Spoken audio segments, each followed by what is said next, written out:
What is up, YouTube? Welcome back to Panda's Projects. Today I will be tinting my 2016 Hyundai Genesis, and these are tools I'm going to be using today. So I got the tint. It's made by Lexan. I got the rags. I got the heat gun. I got a contour, conquistador, double-sided razor. One's got a plastic edge, and one has a metal edge with stainless steel blades. Got the cutter, stainless steel blade. That way you don't scratch the window. Got some hard cards by 3M. We got a Blue Max pump sprayer, and obviously the vehicle. Now, I'm not going to be doing the windshield or the rear windshield. I'm only going to be doing the 4 windows today. Don't mind me, I am outside, so it's going to be windy, and I'm gonna make the best of it because I don't have a shop to use right now. So I'm gonna set you guys up on the tripod. All right, let's get to it.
What is up, guys? I'm just tuning back in to tell you guys how this came out.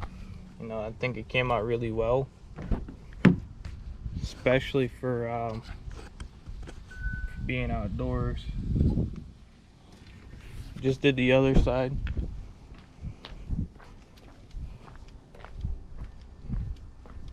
That came out really well. Very smooth, no creases. Did get a little bit of contamination up here in the corner because I didn't clean properly. See how right up in there, I didn't clean that properly, but that was a mistake. I should have never let that happen. Moving on to the back windows now. Alright guys, so I just finished the tint on my car. This is how it's looking. I did also mess up here. I don't know how I did that, but